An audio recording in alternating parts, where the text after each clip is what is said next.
This is KTVO's Good Morning Heartland.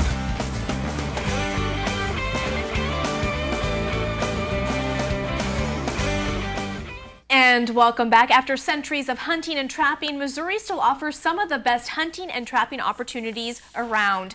In cooperation with regulations set forth by the Conservation Commission, Habitat Work and Landowner Management, fur bearers are plentiful in the state. Now, there are two specific ones, bobcats and otters. And to learn more about hunting rules and regulations, we have Tyler Mason from the Missouri Department of Conservation here this morning to kind of just sift through it all and break it down for us. How are you doing? I'm doing well. How are you? I'm doing great. So thanks so much for coming on. So let's go ahead and talk about season dates. Are we already in the hunting season for them? Yep. Season for bobcats runs from November 15th through January 31st. Okay. And then the season for otters runs from November 15th through February 20th. Okay. So, and then unlike most other most other mammals you hunt, there are no daily limits or possession limits. They can be possessed in any numbers throughout the year there. Really? Mm-hmm. So there are no limits when it comes to this? No limits. Okay. Now, let's go ahead and talk about permits. Are there different permits that are required in order to hunt these? Yeah, with bobcats you can hunt or you can harvest them with different methods. So one method is trapping. So if you're trapping, obviously you need a trapping permit. Then you can hunt them as well. So if you're hunting them, then you're required to have like a small game permit or an archer's hunting permit or a firearms deer hunting permit. So any of those will work. It just depends on what method you're using to take the animal. Depends on what permit you need. Okay. And then with otters, the only method allowed is trapping. So you'll need a trapping permit. Okay. And then what does somebody do with an otter afterwards? Generally, they're just sold. Okay. Yeah, there's not many of them that are mounted. They're generally just sold. Okay. So, yeah, they're one of the.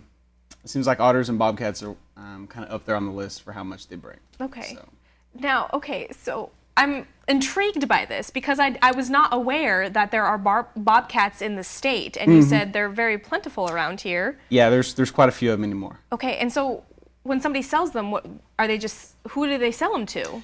Well, like up in Putnam County, where I'm at, in Unionville, we have a fur house up there. Okay. We have a fur company up there. There's one in Schuyler County as well. So they're sold there, or you can always take them to a taxidermist. A lot of people, when they get a bobcat, they want them mounted. Okay. So there's a lot of them around, but still harvesting one is kind of few and far between. So usually people will get them mounted when they Okay.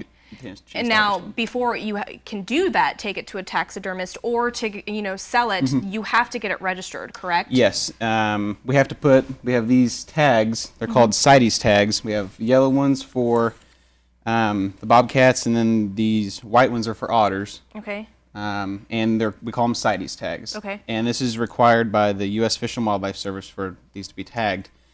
And like you mentioned, before you can take them to a taxidermist or sell them, they have to have this tag on them. And how we tag that is, you'll need to get a hold of an agent, and our numbers are in the deer pamphlets. They're at the Kirksville office. They're pretty easy to find. So when we come out, we're going to need to know. We're obviously going to record the information off this tag. Each tag has a number specific to it. And then we're going to need to know whether it's a male or female, if you've trapped it, how many nights your traps were out, and permit information, so on and so forth. Now, what's the purpose of that? Is that so you can record that information and have it in a records book, or is it just to make sure that they're doing it legally and within their I know there isn't a limit, but within the hunting period? Yeah, kind of both. Okay. It helps kind of track for management methods. It helps us keep track of everybody as well, make sure everybody's doing things legally, like you said too. Okay. So, and then like I mentioned, what we need is that information, date taken. I forgot to mention is another thing we're going to need.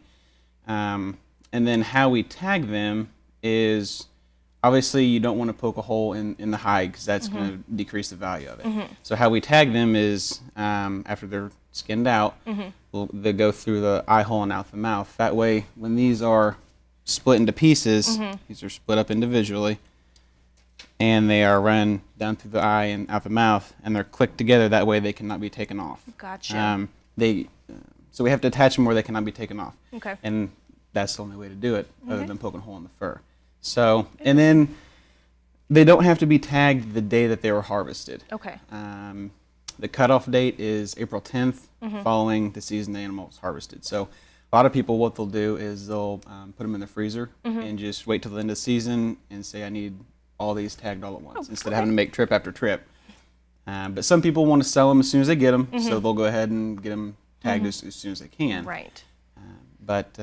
Now, does tagging them cost additional from their permits or anything, or are these provided free of charge? Nope, they're provided free of charge. Okay. So we do it with no additional cost. Okay, perfect. Anything else you'd like to add? I think that's about it. Okay, you did cover everything. Covered it quick. Thank you so much, and that's why we have you here. Now, what we'll do to make it easier for everyone out there is we'll post everything on our website at ktvo.com. We'll link up Missouri Departments of Conservation as well, because I know that they have different pages when it comes to different hunting seasons and what is allowed and what not allowed. So we'll make that really easy with a link. Thank you again, Tyler, for coming on. You're welcome. Thank you for having me. We'll be right back.